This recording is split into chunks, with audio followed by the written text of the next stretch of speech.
here's how it starts, okay? You shoot dope, first of all. You get to a point where you can't afford to buy enough dope to get you high, all right? You start speedballing, okay? This way you got coke and dope together, all right? After a while, you can't afford to do that no more every day either. So here's what happens. You get on a methadone program, all right? Once you get on that methadone program, what happens is you get to the point, again, where you're not feeling it. So then you try a little game with the doctor, raising your dose, until you're like 150, 200 milligrams.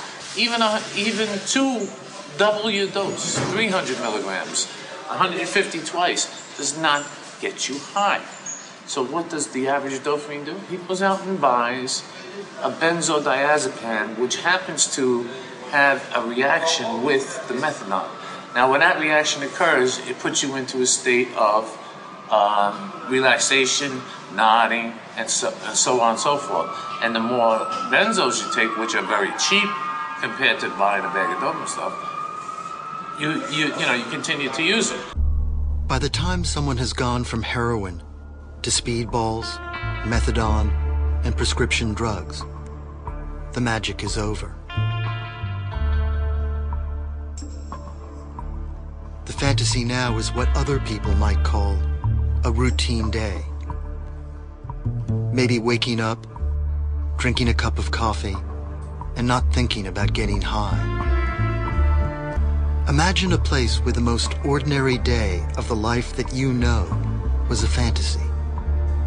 I remember I used to have this disorder where it was hard for me to sleep, and I never nodded like this. It really takes control over you after a while. It affects your walk, your feet. You will lose your job. Basically, your home.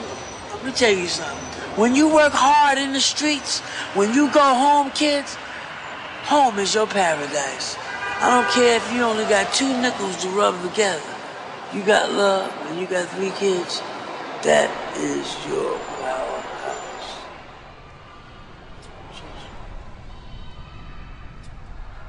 That's something. Just like now, I'm just starting off. I'm about to nod off again, and it's fucked up. It's really fucked up. It's fucked up. I hate that, man. I hate it. You think I love that shit? Why do you think? Now I'm looking at it.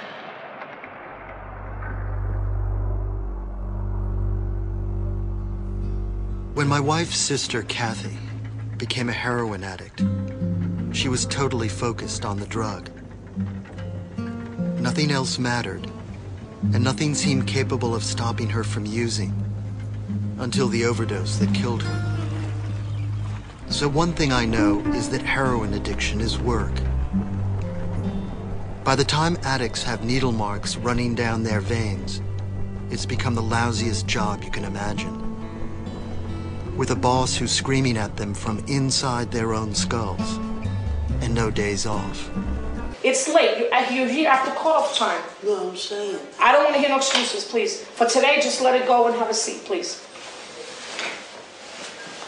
Okay? And you must stay awake and aware in group, and that's not only for Steven. I'm talking about every single one of you here. If you cannot stay awake and aware, you must. They exchange a heroin habit for a daily dose of methadone.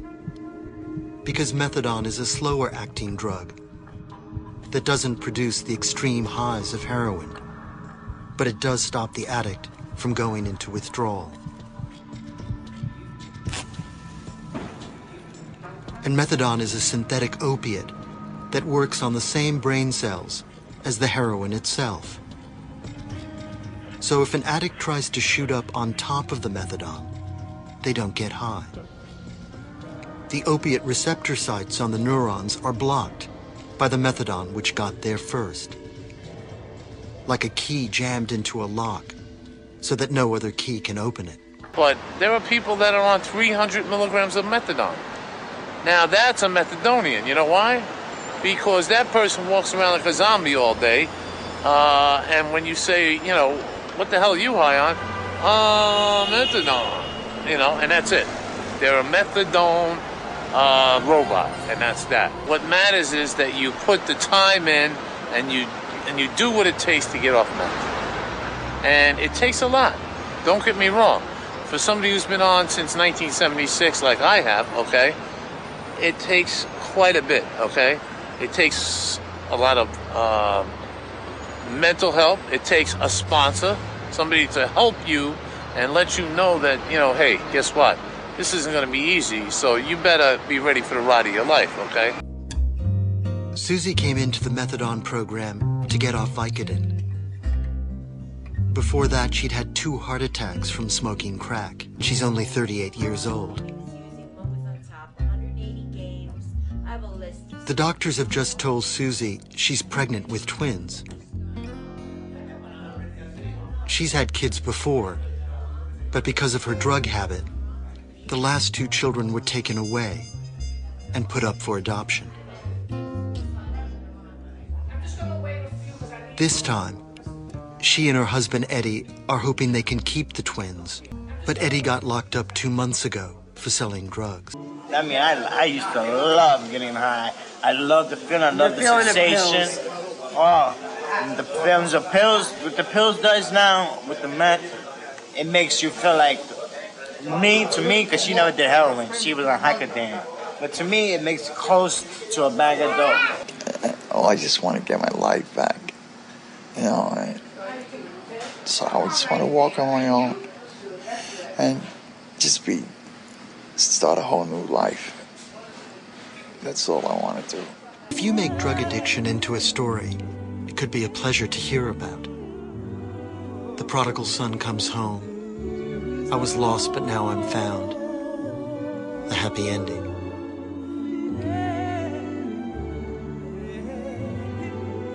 But a lot of recovery doesn't unfold like a story. It becomes too ordinary. The daily meetings, going to the clinic, relapsing, getting sick, cleaning up, and then using again.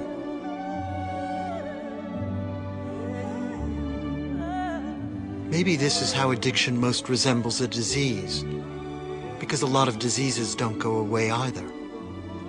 You just keep on managing them.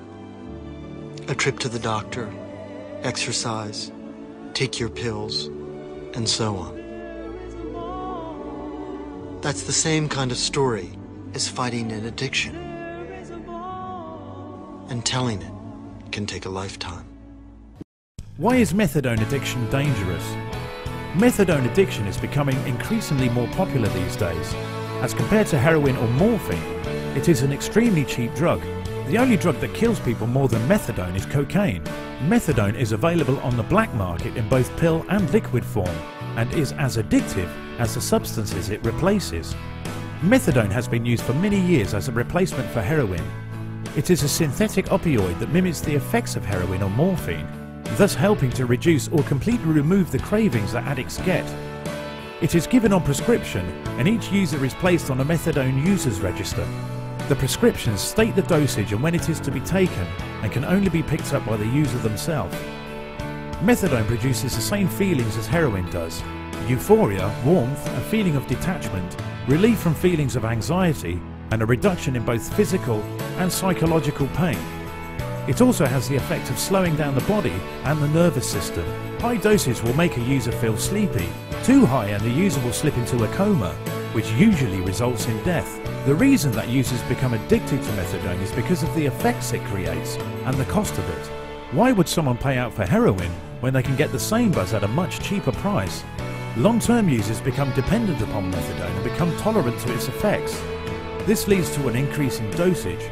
What many people do not realise is that methadone stays in the body much longer than heroin does. One 10mg tablet can take up to 5 days to leave the system. This is where many overdoses occur, as the user will continue to take it even though it is still in the body from last time.